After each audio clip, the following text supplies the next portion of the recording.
Olá, minha amiga, meu amigo, hora do nosso encontro neste sábado, 8 de agosto, Dia Internacional do Gato. Eu estou voltando à minha infância, quando a minha gatinha Uruti, era o nome da onça que andava com o Capitão Atlas e a Rainha da Cachoeira, dormia comigo. E agora apareceu uma gatinha do Cerrado, que ainda criança, minha mulher já tratou de castrá-la e ela resolveu morar na minha biblioteca, meu escritório e no nosso quarto. E eu estou gostando muito da gatinha porque ela é muito inteligente e super ágil.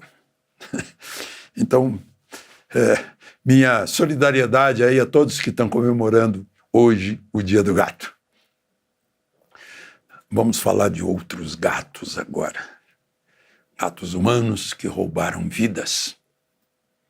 E sabe lá quanta grana na Covid, na pandemia. Eu vou ler para vocês o artigo que foi publicado ontem na Revista Oeste. Está aí a capa da Revista Oeste. Vou ler sem fazer comentários, porque o artigo está extenso. Não esqueça de se inscrever. E ao final de deixar o gostei ou não gostei.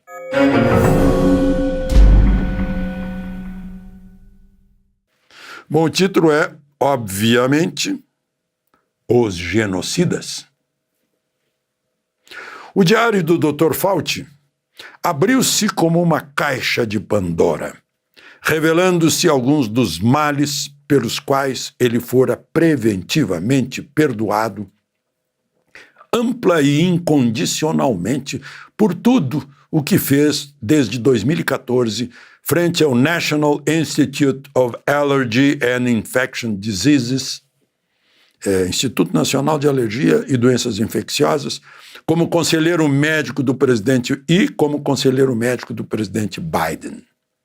O início das revelações e a recusa das respostas ao Comitê de Segurança Nacional do Senado dos Estados Unidos já nos permitem entender por que Biden, um dia antes de deixar a presidência, assinou o perdão para Fauci, sem que se soubesse, naquele 19 de janeiro do ano passado, de que crimes estava sendo perdoado.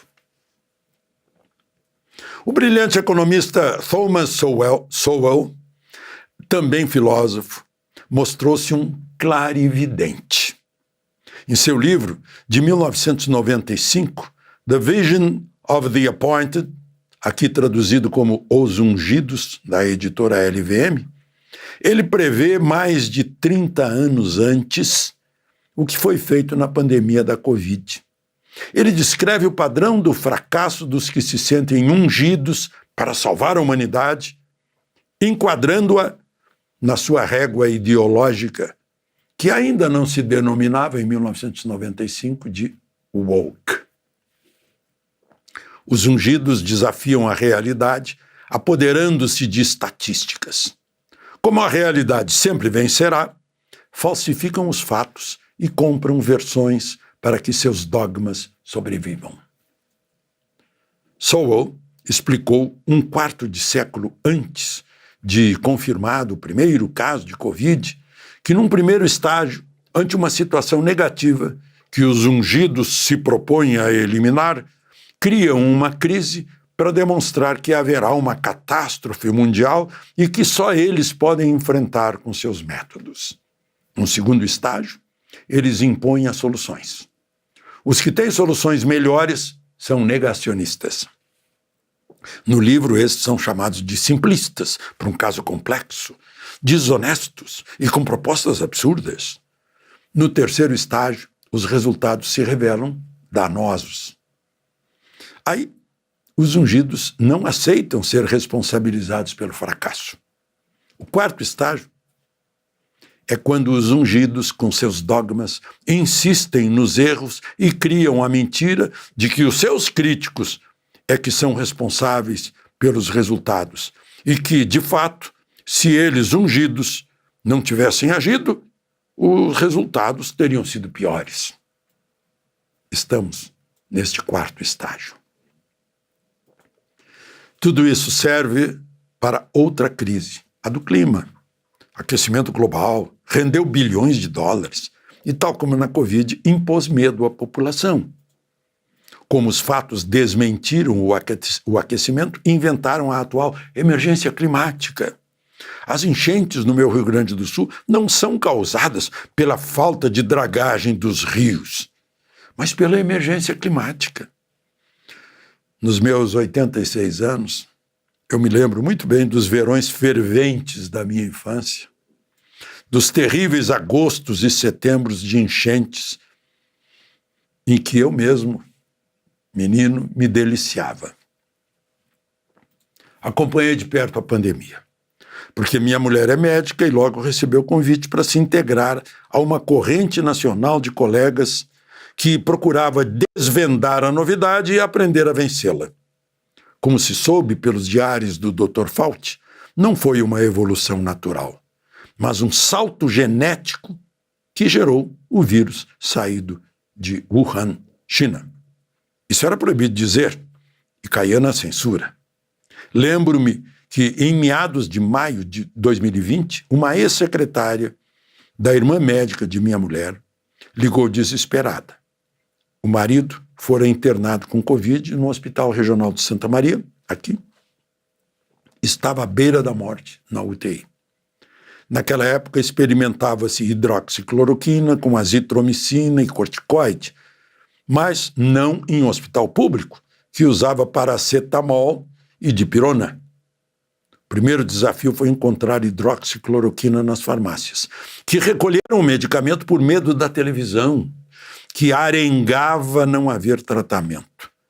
Minha cunhada médica conseguiu numa pequena farmácia e depois o desafio, ministrar as doses necessárias dentro da UTI.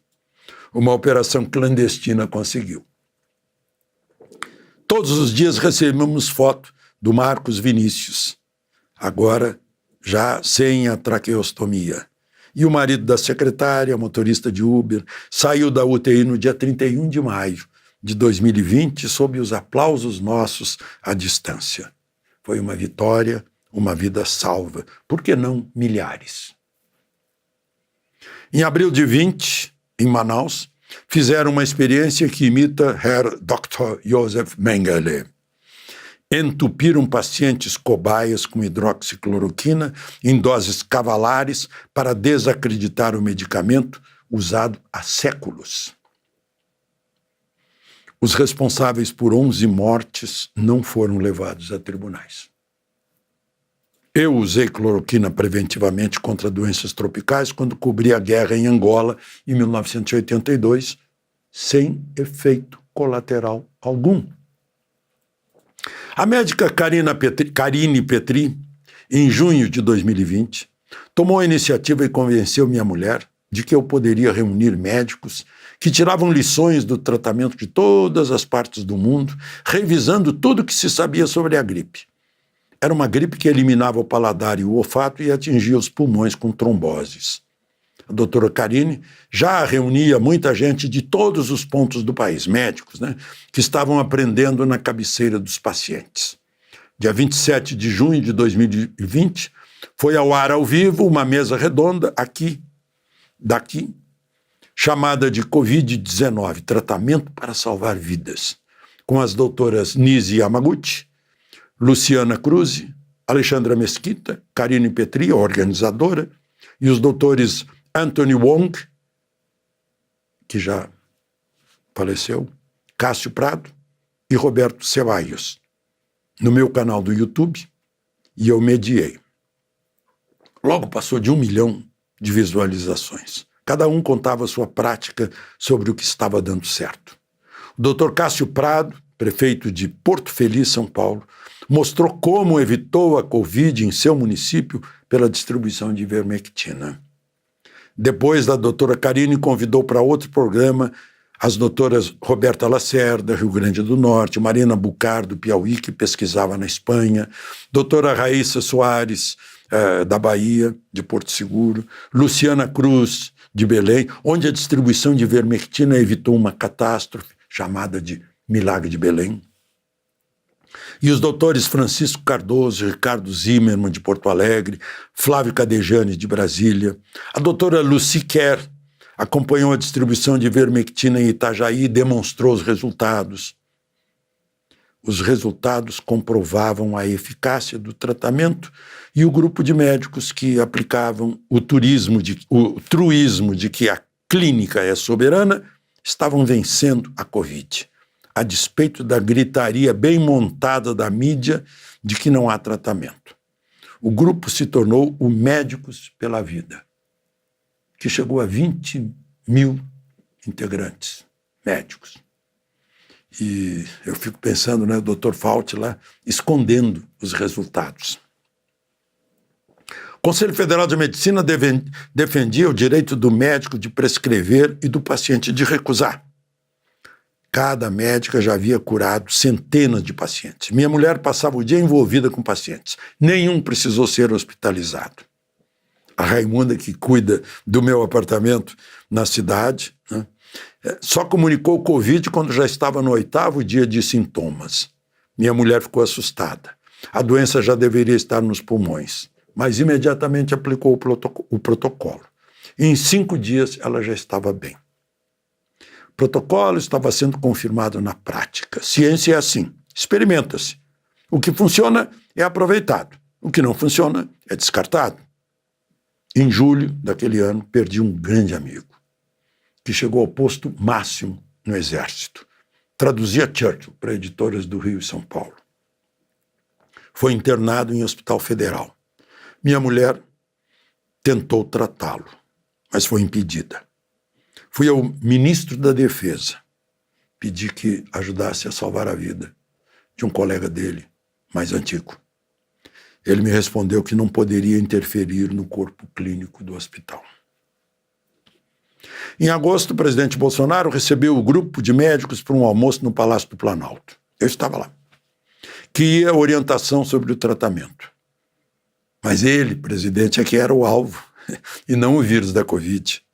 O movimento pandêmico no Brasil era para derrubar o governo, mas derrubou centenas de milhares de brasileiros. Não se sabe o número, porque esse número que está aí, todo mundo sabe que foi exagerado para receber dinheiro nos municípios. Em 2 de setembro de 2020, fiz uma live com o doutor e pesquisador Ricardo Zimmermann, infectologista. Ele mostrou suas descobertas e avanços no tratamento. Dia 10 de outubro daquele ano, foi outra live com o Dr. Zimmermann e o Dr. Bruno Campelo, mostrando a falta de validação científica para as medidas adotadas com base nas manifestações do Dr. Fauci. Aí veio a censura, ingenuamente bem intencionada, talvez apenas cumprindo ordens, mas maligna, porque ajudava a morte e não a vida. As lives que fiz foram todas tiradas das redes. A Polícia Federal entrava nas clínicas dos pesquisadores Zimmermann e Cadejani, que depois foram premiados nacional e internacionalmente por seus trabalhos com a Covid. Éramos calados nas redes. As mesas redondas que fiz com médicos, com milhões de visualizações, não podiam mais esclarecer ninguém. Médicos foram perseguidos e calados. A televisão mostrava as covas abertas que estavam esperando seus telespectadores para mantê-los paralisados pelo pânico e não pudessem refletir sobre o engodo. Uma senhora sentada sozinha numa praça de Araraquara para tomar ar puro era derrubada e algemada. O lojista do Piauí que precisava trabalhar era algemado também. O pipoqueiro que precisava alimentar a família tinha a carrocinha prendida. As equipes de reportagem denunciavam mãe e filho, atleta nadador na praia. O Supremo revogava, sem ter poderes para isso, cláusulas pétreas da Constituição, liberdade de expressão, direito de ir e vir, direito de reunião. Atores eram reunidos para ordenar, vá para casa, né? A despeito do que já tinha sido demonstrado na Itália, que os que se trancavam em casa contaminavam os idosos que sempre moravam naquela casa. No aeroporto, a distância de 2 metros na fila do balcão. Mas lá dentro do avião, 2 centímetros na poltrona do lado. Os balconistas me diziam que ao fim da jornada ficavam tontos, dor de cabeça, por respirarem o ar de suas máscaras. As pessoas esfregavam álcool gel nas mãos, que é o mesmo que minha mulher médica usa para fixar na lâmina os achados de exame de Papa Nicolau. Tudo baseado nas orientações do Dr. Fauci. Em 24 de setembro de 2021, a CNN rescindiu meu contrato, porque mencionei que minha mulher havia já tratado quase 100 de pacientes com Covid e que ninguém havia nem sequer sido hospitalizado. Meia hora depois, chegou aqui na minha casa, de onde eu fazia o programa ao vivo, o diretor local da CNN, compungido, para me comunicar que meu contrato estava cancelado. Ficou a gigantesca ironia do nome do programa, que era Liberdade de Opinião. Na área rural onde eu moro, vi mais de uma vez na estrada gente a cavalo de máscara. Eu abria o vidro do carro e dizia: o cavalo está sem máscara. Era ridículo. Eu moro fora da cidade, foi um período especial para mim. Eu deixei de ouvir aviões em cima, tomei muita vitamina D direto do sol, aprendi a trabalhar em casa, fazia mais exercício, né? Só usava máscara para ir à missa de domingo no mosteiro. Peguei Covid em junho de 2022, quando fui à minha terra natal, receber o título de integrante da Academia Cachoeirense de Letras. O Clube Rio Branco estava cheio, estava todo fechado, era frio no inverno gaúcho, todo mundo me cumprimentando, e logo dias depois estava na casa do meu amigo comandante da Guarnição Federal de Cachoeira, a mulher dele, chefe de cozinha maravilhosa, fez um jantar maravilhoso, eu não sentia o gosto da comida, nem o sabor do vinho. Aí me deu um aperto no intestino, fui ao banheiro, voltei, já falei no ouvido da minha mulher, estou com Covid, avisei todo mundo. Depois do jantar, passamos na farmácia, comprou o teste, fez o teste. Deu positivo logo. Ela já me medicou.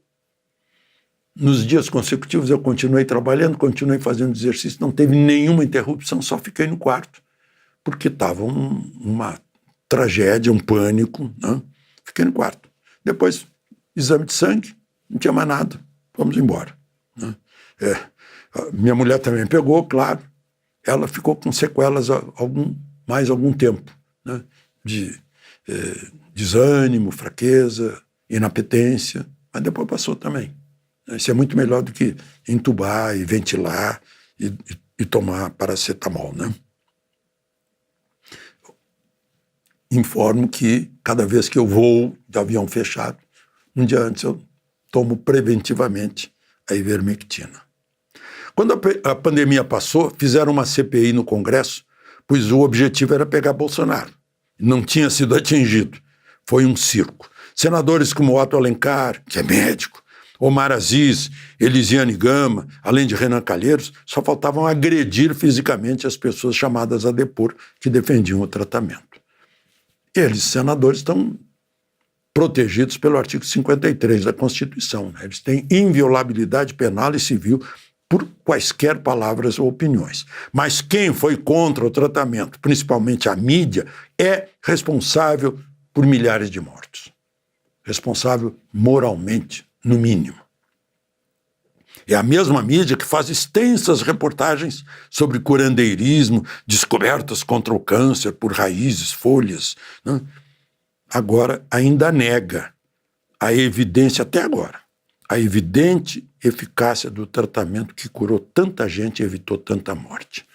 Os diários do Dr. Fauci mostram que ele sabia dos resultados, mas calou. O projeto dele já havia sido descrito pelo seu contemporâneo Thomas Sowell, 3 décadas antes.